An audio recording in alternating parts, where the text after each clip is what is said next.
বন্দ্যোপাধ্যায় কোনদিন তো মানুষের কাছে তোলা বিষয়গুলি ছেড়ে আসে, ওটাই জয়যুক্ত হয়েছে, পরাজিত হয়েছে।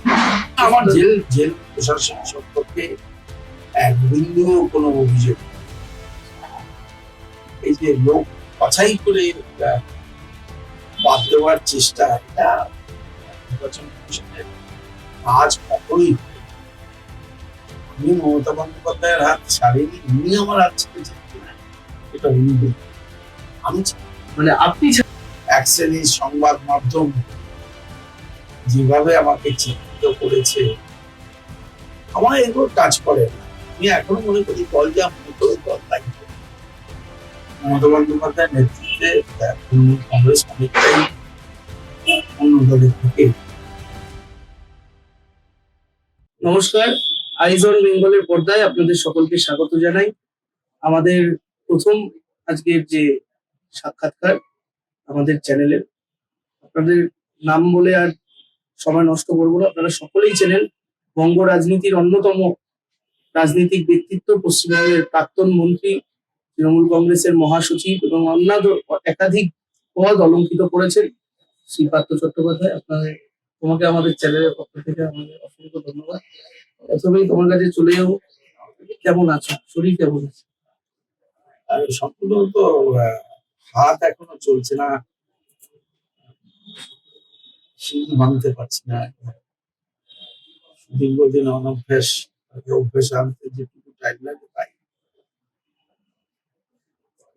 এটা বলতে পারেন যে প্রায়োরিটিতে আমার এখন সবচেয়ে বেশি প্রায়োরিটি হচ্ছে যে শারীরিক সুস্থতা, সেটা অনেকটাই আমি করে এনেছি।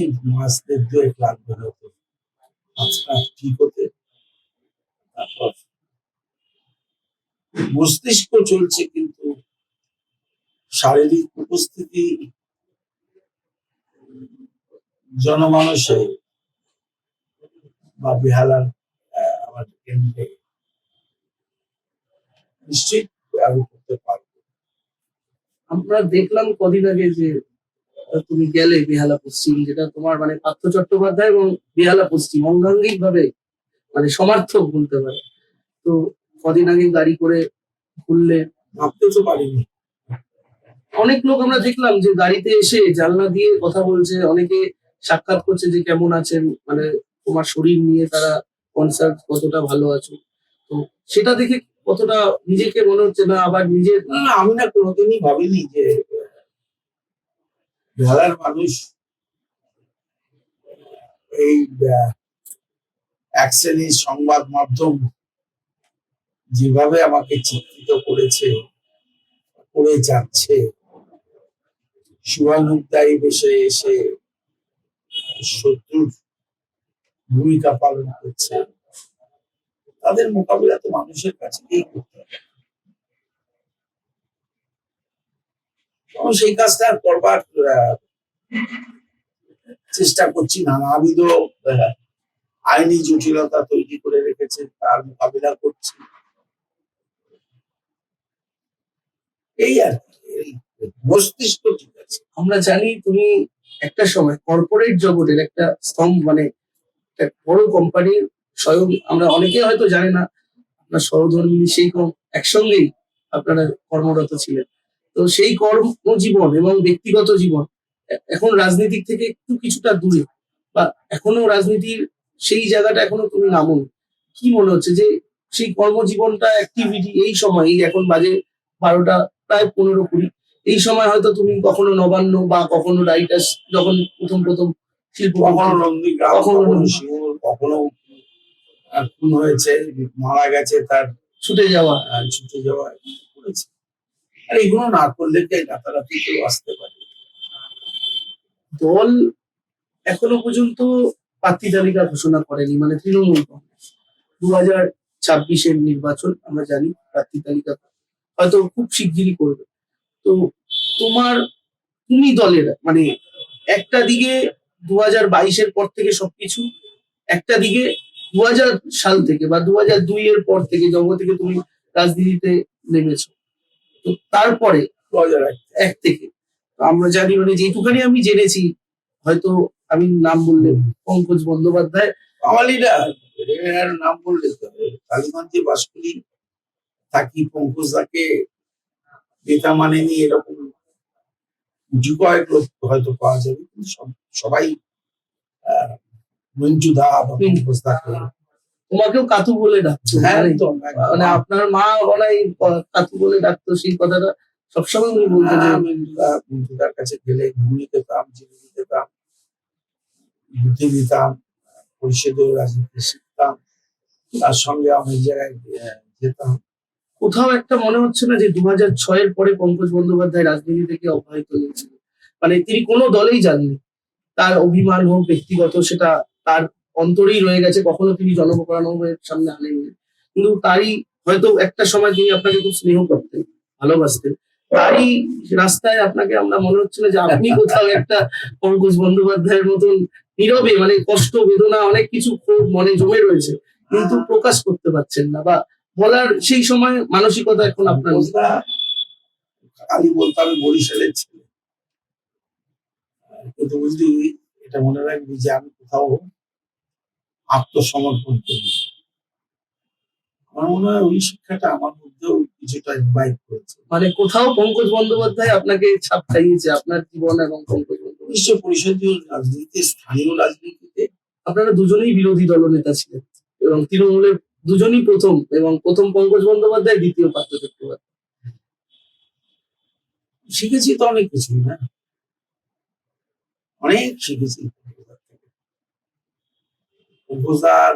তো জাহাজে ছিলেন, মেরিন ইঞ্জিনিয়ার। পঙ্কজদাকে নিয়ে বুদ্ধদেব ভট্টাচার্যের ঘরে গিয়েছিলাম, তুমুল ঝগড়া দেখেছি। টালিগঞ্জে ভাঙড়ের সামনে অবস্থানে পঙ্কজদার সঙ্গে পুলিশ অফিসারদের তর্কাতর্কি দেখেছি, অনেক অনেক কিছু। আমি পঙ্কজদা একটা ছোট নাম, অনেকটাই বড়। অনেকটাই। মানে উনিও একটা সময় দলের নীতি নির্ধারণ কমিটির সম্ভবত চেয়ারম্যান ছিলেন, আপনিও দলের মহাসচিব পদ 2022 পর্যন্ত, 23শে জুলাই পর্যন্ত আপনি সেই পদে ছিলেন। তো একটা জায়গায় আপনারা কোথাও আপনার নীতি বা আপনার আদর্শ ওনার সাথে ম্যাচ খায় বলে, মিল খাচ্ছে বলে আপনাদের এই কথাটা, মানে না না, আমার ম্যাচ খাওয়ার কি আছে? আমি তো অকপটে স্বীকার করি যে পরিষদীয় রাজনীতিতে পঙ্কজদাই আমার তৃণমূল হোক যাই হোক শিক্ষা বুঝেছিল, এই বিষয়টা কোনো সন্দেহ নেই। আর স্থানীয় স্তরে পঙ্কজদাই আমাদের বামপন্থী আন্দোলনের বিরুদ্ধে উজ্জ্বল। এই সব এলাকার নিশ্চয়। তো চলে যাব বেহালা পশ্চিম, মানে যেই বিধানসভা নিজের প্রায় 25 বছর প্রায় বিধায়ক পদ, আপনি ওই বেহালা পশ্চিম থেকে এখনো পর্যন্ত বিধায়ক আছেন, যতক্ষণ না 26-এ নির্বাচন ঘোষণা হচ্ছে। আমরা দেখলাম যে বিধানসভার একটি কমিটিতে আপনাকে মাননীয় স্পিকার সেগুলো না, এগুলো না একেবারেই সংসদীয় রীতিনীতির মধ্যে পড়ে। বেহালা পশ্চিম আমরা দেখেছিলাম, আপনি যেদিন বাড়ি ফিরেছিলেন, অসংখ্য কর্মী, মানে হসপিটাল থেকে শুরু করে বাড়ি, তারা অনেকে কান্নায় ভেঙে পড়েছেন। আবেগ, এটা হয় যে আবেগ কিছু কিছু সময় ব্যক্তিগত, রাজনীতির থেকেও নেতার থেকেও ব্যক্তিগত সম্পর্কটা দৃঢ় হয়। তো আমরা দেখেছিলাম তারা কি বলছে, তারা এখনো যোগাযোগ আপনার সাথে সবসময় রাখছেন বা শরীর খোঁজ করছেন? আসল কথা কি জানো তো, বেড়া জাল দিয়ে রাখলে তো গাছ ভাবে যে বড় হতে পারে, কিন্তু বেড়া জাল দিয়ে গাছকে তো মেরে দেওয়া যায়। জনগণের কাছে আমার যা, বেহালাতে যে আমার কর্মজীবন, পরিষদীয় জীবন, তার একটা বিরাট ছাপ আমি মনে করি ব্যক্তিগত ভাবে বামপন্থীদের হাত থেকে ছিনিয়ে নিয়ে বামপন্থীরাও বোধহয় কেউ 5 বার জয়যুক্ত হয়। মানুষ ভালো মনে করেছে যে যোগ্য লোকের হাতে তারা বিজয় তিলক করিয়েছে, তাদের প্রতি আমি কৃতজ্ঞ, দায়বদ্ধ। তাদের মনের মণিকোঠায় যদি কেউ কালি ফেলে, সে কালি মোছার দায়ও আমার, আমি নিশ্চয়ই কেউ প্রশ্ন করে থাকি। বেহালা পশ্চিম আমরা দেখছি যে প্রার্থী তালিকা নিয়ে অনেক জল্পনা, সবকিছু হচ্ছে মানে সব কথার একটা শেষ কথা আছে যে নির্বাচনে কে প্রার্থী হচ্ছে, কিন্তু যারা হ্যাবিচুয়াল মানে দেখে এসছে যে পার্থ চট্টোপাধ্যায়, এখন আপনি আপনার বাড়িতে আমি এখন এটা নিয়ে কেন ভাবছি না, এই কারণে যে আমার এত আইনি জটিলতা আছে আর এত শারীরিক অনুপস্থিতি প্রায় 3.5 বছর আছে, এগুলোকে গুটিয়ে না এনে শুধুমাত্র নির্বাচনে মুখ দেখানোটা বোধহয় আমার কোনোদিনই আমার নীতিতে পড়ে। না, আইনি জটিলতা তো আমরা জানি মদন মিত্রের ছিল, জ্যোতিপ্রিয় মল্লিক, অন্য কিন্তু আপনিও একটা ব্যক্তিত্ব, রাজনীতিক ব্যক্তিত্ব, যেমন জল যেমন মাছ ছাড়া বাঁচে না, আপনারাও একটা রাজনীতি এখনো পর্যন্ত। তা হতে পারে। আমি আমি কথা আমি তো 26 বছর কর্পোরেট জীবনও কাটিয়েছি, সারা পৃথিবীতে ঘুরেছি, আমার এগুলো টাচ করে না। আমি এখনো মনে করি দল যা মনে করো দল তাই করবে। দলের নেতৃত্বের প্রতি আমার আস্থা আছে, ভরসা আছে, সবচেয়ে বড় কথা বিশ্বাস আছে। সেই বিশ্বাস ভঙ্গ যেদিন হবে, আশা ভঙ্গ যেদিন হবে, সেদিন তোমরা বেঙ্গলাইজে আবার এসব নিঃসন্দেহে চোখ দেখাবার চেষ্টা করবে। আমরা জানি, অনেকেই হয়তো জানে না, আপনার মামা বিখ্যাত সাহিত্যিক শিবদাস বন্দ্যোপাধ্যায়, আপনি হয়তো তার ভাগনা সম্পর্কে, তো মামার থেকে কি কোনো অনুপ্রাণিত হয়েছিলেন? যে নিশ্চয়ই পেয়েছি আমার থেকে সাহিত্যকর্মে অনুপ্রেরণা পেয়েছি, আত্মসম্মান বিসর্জন না দেওয়ার যে উপদেশ তিনি দিতেন, সেই উপদেশ আজও আমি মেনেছি। মা এবং মামা এই দুজনেই তো আমাদের পরিবারের সাহিত্যকর্মে। আপনার মা শিবানী চট্টোপাধ্যায়, উনিও খুব ভালো দক্ষ, মানে আপনাকে খুব ভালোবাসতেন এবং সাহিত্যকর্মে যুক্ত ছিলেন, সম্ভবত রবীন্দ্র ভারতী যুক্ত ছিলেন। তো মানে মা আপনাকে বারণ করেছিলেন এরকম শুনতে পাই, যে রাজনীতিতে যাস না বা কিছু। কোন মা নিশ্চিত জীবন ছেড়ে অনিশ্চিত জীবনে বাবার উপদেশ দেবে। 6 তারিখে লাস্ট লিস্ট যেটা বেরোবে ফাইনাল, তো তার মধ্যেও তৃণমূল কংগ্রেস ধর্ণা মঞ্চ করছে, তো এইটা মানুষের কাছে কোনদিন তো মানুষের কাছে তোলা বিষয়গুলি ছেড়ে আসেন, কোনটাই জয়যুক্ত হয়েছেন, কোনটায় পরাজিত হয়েছে, কিন্তু মমতা বন্দ্যোপাধ্যায় সেই তুলে আসা বিষয়গুলির প্রতি তার দায়বদ্ধতা চিরকালই ছিল, আজ আছে। এসআইআর নিয়ে যা হচ্ছে তো কথা না, চিরকালই এসআইআর হয়ে এসছে, 2002 সালেও হয়েছে। এই কায়দায় এইভাবে বিধানসভা ভিত্তিক, জেলা ভিত্তিক, সম্প্রদায় ভিত্তিক এই যে লোক বাছাই করে বাদ দেওয়ার চেষ্টা, এটা নির্বাচন কমিশনের কাজ কখনোই হতে পারে। নির্বাচন কমিশন দেখবার ত্রুটি মুক্ত একটা ভোটার তালিকা, যেভাবে প্রবীণদের শারীরিক অসুস্থতা সত্ত্বেও টেনে টেনে তাদের নিয়ে যাওয়া,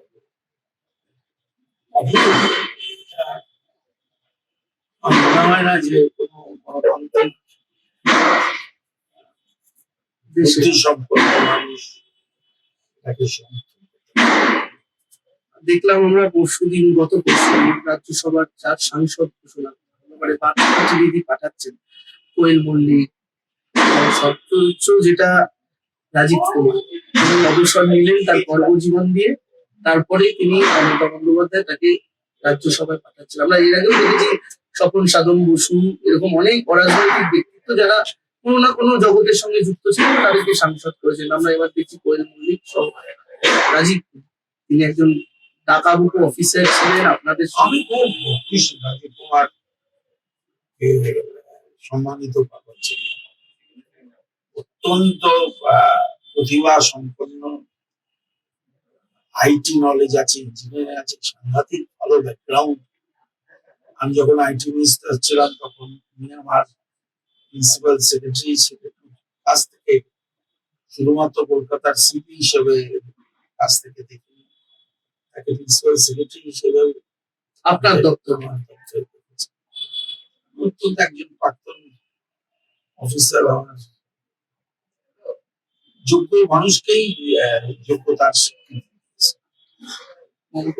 মমতা বন্দ্যোপাধ্যায় মানে আপনি মমতা বন্দ্যোপাধ্যায়, আমি জানি আপনাদের পার্থ দাম এখন মানে যতদূর শুনেছি যে এখন মানে কোনো খোঁজ বা কিছু যোগাযোগ হয়েছে? এটা কি এটা আমার সময় আছে বলে, যার সময় অনেক মূল্যবান, ওদের সঙ্গে মেলানো তো ঠিক না। একদিন না হয় একদিন সময় আসবে। আপনি সেই কথার প্রেক্ষিতে আমরা দেখছিলাম যে একটা বই আপনার নয় নেতা নয় কারণ মানে 2022 সালে যে আপনার এটা পাবলিশার হয়েছিল জাগো বাংলা স্টল থেকে আমরা পেয়েছিলাম। তো আপনি এখানে মমতা বন্দ্যোপাধ্যায় সর্বোচ্চ, তাকে উদ্দেশ্য করে লিখেছিলেন প্রিয়রঞ্জন দাশগুপ্তী, পঙ্কজ বন্দ্যোপাধ্যায়, সিদ্ধার্থ শঙ্কর রায় এবং সুব্রত মুখোপাধ্যায়, সৌগত রায়, সৌমেন মিত্র, প্রাক্তন স্পিকার হাসিব আব্দুল আলীম। মানে এই বইটা আপনার জীবনে মানে আপনার দেখা নয় নেতার একটি হ্যাঁ, মোহাম্মদ ইসমাইলও আছে। মোহাম্মদ ইসমাইলও আছে। তো আপনার এই বইয়ের পুরো বিধানসভা নিয়ে তাদেরকে দেখা কর্মজীবন, তো কি মনে হচ্ছে এই বিধানসভা থেকে আপনি অনেকটাই এখন দূরে, মানে শারীরিক ভাবে অসুস্থ হতে পারে, হতে পারে। রবীন্দ্রনাথ 150 বছর পরেও আজকে আমাদের কাছে রবীন্দ্রনাথ ছাড়া হয়ে গেল 150 বছর। তিনি কি নেই আমাদের জীবনে, আমাদের জীবন দর্শনে, আমাদের প্রতিটি কথায় রবীন্দ্রনাথের উপস্থিতি আছে। আমারও মনে হচ্ছে যে বিরোধী দলনেতা হিসেবে আমি যদি কিছু ছাপ ফেলতে পারি, বিধানসভার মধ্যেই তার লিপিবদ্ধ করা আছে, তারপর আমি নতুন করে চেঞ্জ করতে পারবো। আর আমি আদর্শ এবং নীতি খুব বেশি চেঞ্জ সেটা নিয়ে কি অসুবিধা কি আছে? দলে যখন আমরা দেখেছি 2021 সালে বহু নেতা যারা আবারও দল পরিবর্তন করে আবার এই দলে চলে এসেছেন না, কিন্তু সেই সময় মমতা বন্দ্যোপাধ্যায় হাত ছেড়ে চলে গেছিলেন। কিন্তু আপনি আপনার দক্ষতা, আপনার যখন প্রার্থী তালিকা ঘোষণা, আপনি সবসময় সর্বদা মমতা বন্দ্যোপাধ্যায়ের পাশে, আপনি সুব্রত বক্সী সহ একাধিক নেতৃত্ব যারা বর্তমানে ছিলেন, তখনও এখনো যারা রয়েছেন। তো আপনি আপনি কখনো মমতা বন্দ্যোপাধ্যায়কে ছেড়ে যাননি, কিন্তু আপনি এই সময় বাড়িতে এসে গেছেন, আপনার আশা। আমি একটা কথা খুব কষ্ট, বহু চর্চিত প্রশ্ন, আমি মমতা বন্দ্যোপাধ্যায়ের হাত ছাড়িনি, উনি আমার হাত ছেড়েছেন কিনা এটা উনি বলতেন, আমি মানে আপনি ছাড়েননি কিন্তু উনি ছেড়েছে কিনা আপনি জানেন না, এটা সেটা আমি কি করে বলবো? আমি হাত ধরে আছি, উনি আমার হাত ছেড়ে দিচ্ছেন, কি করে বলবো উনি ধরে আছেন কি না আছেন? এখনো আমার বিশ্বাস আছে ওনার হাত নিশ্চয়ই আছে। সমস্ত মানুষের প্রতি তার যে ভালোবাসা, তার আস্থা অর্জন, আমি তো তাদের মধ্যে একজন। কোথাও কি একটা ষড়যন্ত্র, মানে আপনি একটা neat and clean Ramakrishna mission থেকে আপনি একটা ছাত্র, আপনার খুব ব্রাইট আপনার পড়াশোনা জীবন, শিক্ষা, কত যোগ্যতা, সেখান থেকে এই কারি টাকা বলছেন আপনার বান্ধবীর বাড়ি থেকে, সেটা আমরা দেখেছি কিছু মানুষ আরো ওটাকে মানে চর্চিত করে মানুষের কাছে কোনো জায়গায় একটা এটা বিচারের বিষয়, সে কেউ তো আর আমার বাড়ি থেকে কিছু দেখেনি, সুতরাং আমি নিয়ে বলতে যাবো কেন? আজ প্রত্যেকটা মানুষের এই উত্তর দেওয়ার সময় হচ্ছে বিচারালয় তার উত্তর দেবে। আমরা দেখতে পাচ্ছি আগামী নির্বাচন, তৃণমূল কংগ্রেস, আপনি তো একটা দলের সচিব, মহাসচিব ছিলেন, কদিন আগে আমরা দেখলাম মুকুল রায় প্রয়াত হয়েছেন, আপনার দীর্ঘদিনের সহকর্মীর সাথে। তো আপনি মুকুল রায় এক সময় তৃণমূল কংগ্রেসের দুটো পিলার ছিলেন, এটা অনেকেই হয়তো জানেন না, অনেকে জানেন, কিন্তু সেই আঙ্গিকে এখন উনি নেই। উনি শেষ জীবনে আপনারা এখনো আমার মনে হয় যে তৃণমূল পুরনো ভবনে তফসিয়ার যেদিনকে উনি যোগদান করেছিলেন, আপনিও ছিলেন, সুব্রত মুখোপাধ্যায়, জাভেদ খান সহ। তো বর্তমানে এই 26-এর নির্বাচনটা কতটা কঠিন তৃণমূলের জন্য, বা আমার মনে হয় না কোনো কিছু, আমার মনে হয় না কঠিন। কঠিন নয়তো ভোটার তালিকা থেকে শুরু করে নানা রকম চেষ্টা ধর্মের ভিত্তিতে হচ্ছে। মানুষ ভোট দেয় কর্মের ভিত্তিতে, আস্থার ভিত্তিতে, ভরসার ভিত্তিতে। মমতা বন্দ্যোপাধ্যায়ের নেতৃত্বে তৃণমূল কংগ্রেস যে শক্ত ভূমির উপরে দাঁড়িয়ে আছে, আমি দূর থেকে দেখা নিতে পারবো এখন আর কতটা সশরীরে উপস্থিত নই। আমার মনে হয় যে বিরোধী দলরা ততটা শক্তি অর্জন করতে পেরেছে এখনো পর্যন্ত। সেদিক থেকে তো আমি এগিয়েই রাখবো তৃণমূল কংগ্রেস। মানে কোথাও একদিকে আপনি বলছেন যে আপনি মমতা বন্দ্যোপাধ্যায়ের হাত আপনার হাতে আছে কিনা সেটা এখন আমি জানি না, কিন্তু না, আমি তা বলিনি, আমি বলেছি আমি তো তার হাত ধরে রেখেছেন, কিন্তু উনি উনি ছেড়েছেন কিনা কিনা ওনাকে বলতে পারবো। হ্যাঁ, কিন্তু আপনি আপনার দিকে যে যে দল জিতবে, দল ভালো মার্জিনে, এটা কি আপনার? আমার এখনো পর্যন্ত ধারণা যে মমতা বন্দ্যোপাধ্যায়ের নেতৃত্বে তৃণমূল কংগ্রেস অনেকটাই অন্য দলের থেকে। অসংখ্য ধন্যবাদ। আপনার শরীর ভালো থাকুন, সুস্থ থাকুন। আমাদের আইজ অফ বেঙ্গলের পক্ষ থেকে আপনাকে আরেকবার ধন্যবাদ। অনেকদিন পর পঙ্কজদার কথা তোলার জন্য আমি আপনাদেরকেও ধন্যবাদ দিই। পঙ্কজদার ইতিহাস থেকে মুছে যাওয়ার টালিগঞ্জের উদ্বাস্তু আন্দোলনে তার বাবা এবং তার পরিবার যেভাবে দাঁড়িয়েছে, আজকে তার উদ্বাস্তু অঞ্চলটা আধুনিক শহর হয়ে গেছে। পঙ্কজদা শুধু অমলিন ছিল। দেখেছি 2022 সালে তুমি তারপরে জেলবন্দি হলে, প্রেসিডেন্সি জেলে দীর্ঘদিন ছিলেন। সেখানে শারীরিক অনেক সময় অসঙ্গতি হয়েছে, হসপিটালে ভর্তি হয়েছে, কিন্তু তারপরেও মানে ওখানে কি ট্রিটমেন্ট বা তোমার না শারীরিক না, আমার জেল প্রশাসন সম্পর্কে এক বিন্দুও কোনো অভিযোগ নেই। নিয়মের মধ্যে থেকে তাদের যতটুকু অন্য আবাসিকদের দেখার কথা, আমি তাদের মধ্যে একজন। সেদিক থেকে আমার আমরা দেখেছিলাম তুমি বেরিয়ে আসার পরে জেলারদের ছুটি নিয়ে একটা চিঠি মনে হয় সম্ভবত মুখ্যমন্ত্রীকে দিয়েছিলে। জেলের জেলের আমি তো জেলের ইউনিয়নও করতাম বিরোধী দলের, যে নিয়ে আন্দোলন করেছে সে আন্দোলনের বাস্তবায়ন কিন্তু হয়নি। জেল পুলিশের যে মনের দিক থেকে তারা খুশি নয়, এটা আমি উপলব্ধি করেছি। ওদের 30 দিনের একটা ছুটি ছিল, 87 সাল থেকে তারা পেত, আজকে তারা সেটাকে বঞ্চিত। ওরা কলকাতা পুলিশ বা বেঙ্গল পুলিশের যা যা পাওয়ার কথা তার থেকে তারা বঞ্চিত। এটা খুবই আমি বলবো মুখ্যমন্ত্রী এই বিষয়ে, জেল পুলিশের বিষয়ে, জেল কর্তাদের বিষয়ে এবং সর্বোপরি জেলের হাসপাতাল তার উন্নতিকরণে এগিয়ে আসুন এবং এই 5,500-6,000 জেল পুলিশ যারা আছে, জেলের সঙ্গে যারা যুক্ত আছে, তাদের বহুদিনের যে জমে থাকা দুঃখ তা নিবারণ করবে। অসংখ্য ধন্যবাদ।